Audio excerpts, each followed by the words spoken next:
With 2 weeks of Overwatch League now behind us, honestly, I wish I could say that the playoff picture was getting at least a little more clear, but I can't. Look, I've seen the flowcharts, you've probably seen the flowcharts, and I'm just as confused as all of you.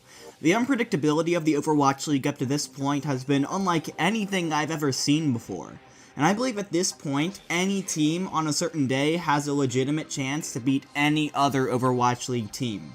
It's been crazy, and last week was filled with upsets, storylines, and history. So let's get into the second episode of the 7-second summary.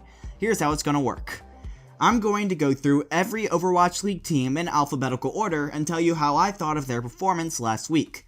The catch? I will have just 7 seconds to tell you my thoughts on each team. As I go through the teams, there will be 4 things on the screen. First is the logo of the team I'm talking about. Secondly, the results of their matches last week. Then my statement on their performance, it'll be the same thing that I'm saying. And finally, a rating from 1 to 10.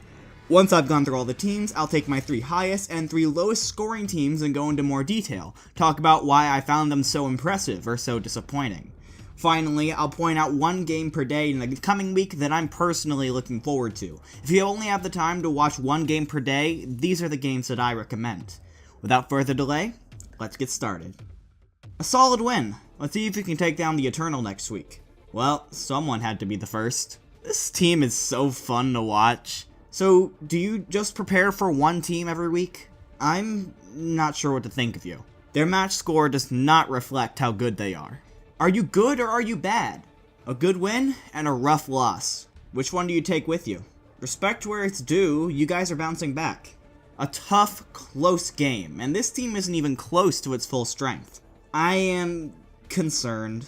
Alright, you can still stomp people. Okay, that was a good win. Yikes. The scoreline is mistelling of just how close it was and just how good they are. Congrats on crushing a team you were supposed to crush. That's difficult nowadays. It happened. It actually happened! Another team that I'm not too sure about just yet. Runaway is Overwatch League quality, as triggering as it sounds. You blew it! Defeat. Okay, so before I truly start in on the Valiant, I have to give some props to them. They are officially the 2nd team ever to hold the last place position in the Overwatch League. Jokes aside though, the LA Valiant are the only team that is 0-3 after 3 games played this season, which, even though the games haven't been that bad, is still concerning. At this point, they have to win out the rest of the stage to even have a chance at the playoffs. Even though they're the only team in this position, they are only the 3rd most disappointing team this week simply because they're just so close. All 3 of their matches so far were decided by 1 map. Grieve has been able to play a serviceable Zarya, and honestly Izayaki is coming out to be one of the better flex supports in the league right now. Even flexing Kuki to main support, as crazy as it seemed to start, didn't end up looking that bad. For me, this makes the Valiant very, very difficult to judge, as their play says one thing, but the scoreline says another. In the end, the Valiant have shown the ability to hang with the best that this league has to offer, but just hasn't been able to clutch out when the pressure is at the highest. What really clinched this decision for me to put the Valiant at the end of this list was when I looked at the schedule for Valiant Stage 1. Their next 3 games are against the Titans, the Charge, and the Fusion. It's frustrating because if a couple of fights had gone their way, the Valiant would be in a pretty good spot. But since 1 more loss will essentially shut the door, and their upcoming opponents being really tough, the Valiant are the first team that I can say with a good amount of confidence won't be making the playoffs this stage. Victory.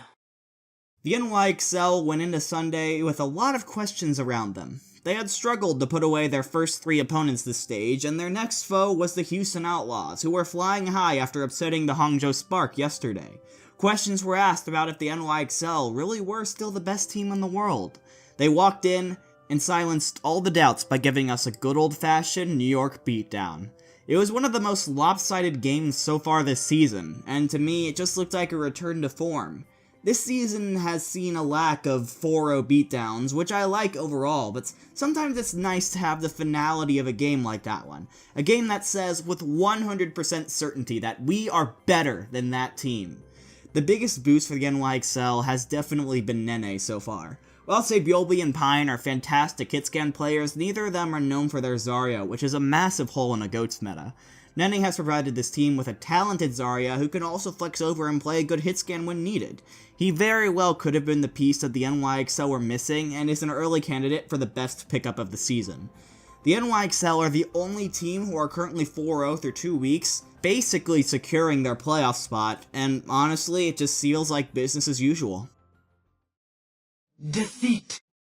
Okay, I'll give this to the Fusion. They were put under a lot of pressure when Boombox got too sick to play, and they had to sub an Elk to play Zenyatta, which is not a role he's super comfortable with. But what it comes down to is this week, the Fusion lost 2 games that, if you ask people in the preseason, were very winnable.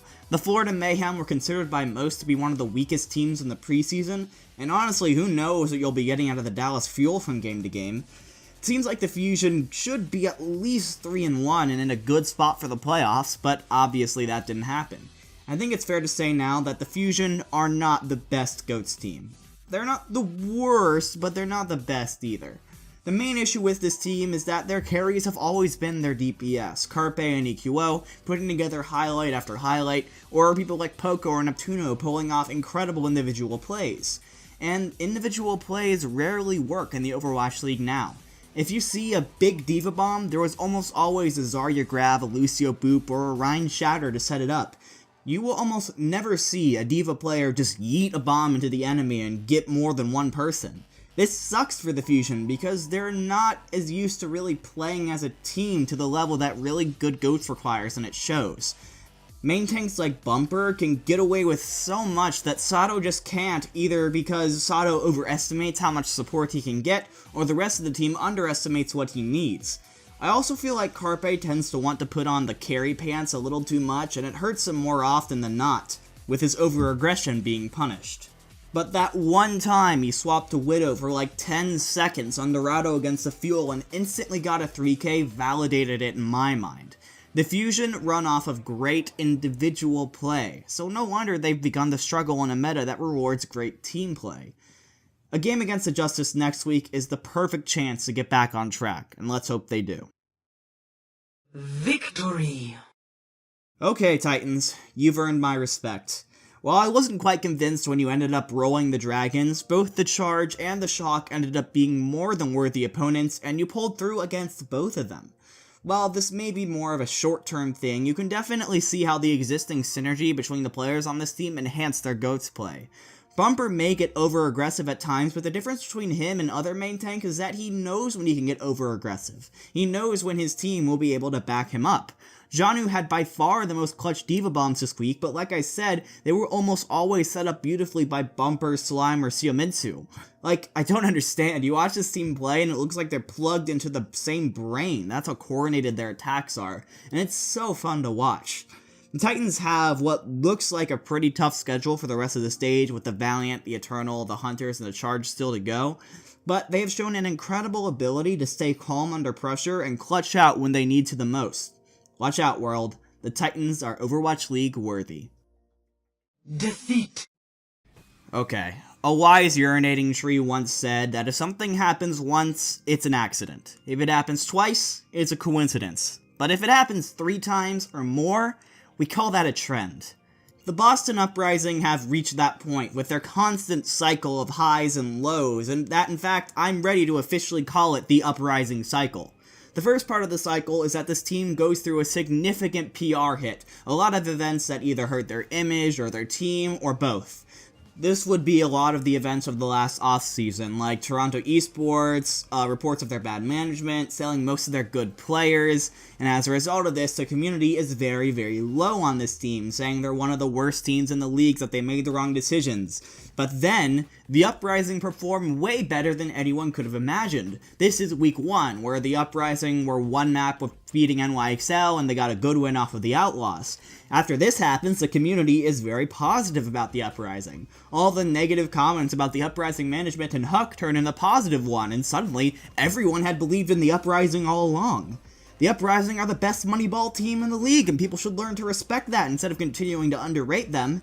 And unfortunately, this week, the cycle began anew, with the owner of the team, Robert Kraft, getting arrested as part of a sex trafficking ring bust, and the Uprising being forced to sit fusions at the last second due to a vague rule that apparently only the GMs really knew about. The Uprising ended up losing to a certain team that I'll get to in a second. The point is that this was a really rough week for the Uprising, and it feels like they're back to square one again. They were completely torn apart by the Sombra comp, and they need to figure out how to counter it soon, because that is where every team should be aiming to beat the Uprising at this point. They also have to deal with the inevitable doubters that are starting to come out of the woodwork once again. The cycle continues. Good luck. Victory! It actually happened. After over a year and a losing streak of 42, the Shanghai Dragons won a match.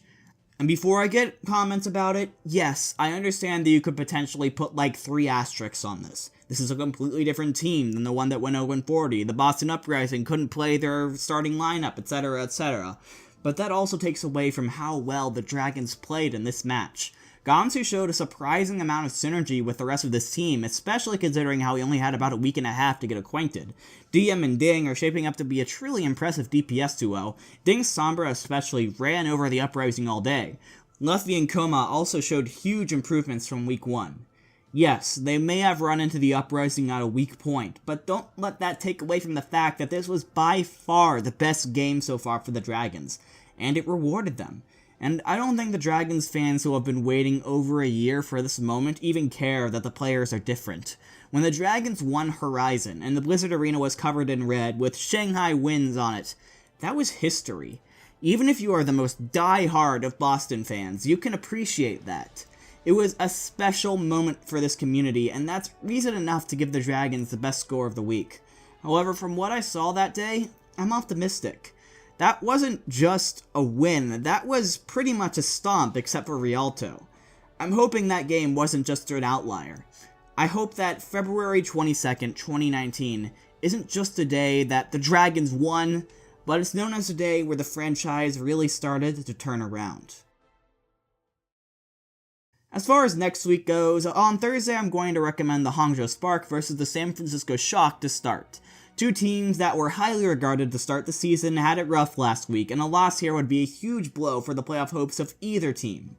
Friday, I'll go with the Titans versus the Valiant. The Titans have looked extremely strong so far, but the Valiant are going into this week as a capable team that's desperate to get a win on the board, which can be more powerful than you'd think.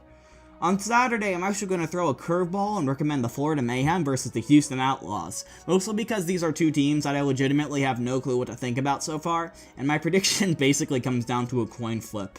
Finally, on Sunday, I have to recommend the NYXL versus the Seoul Dynasty. In what could easily become the match of the week, 2 strong teams with a rich history will clash. The Dynasty have yet to beat the NYXL on the Overwatch League stage, but they have taken it to a 5th map twice. Will the NYXL slack with their stage playoff spot basically secured? And that'll do it for this week.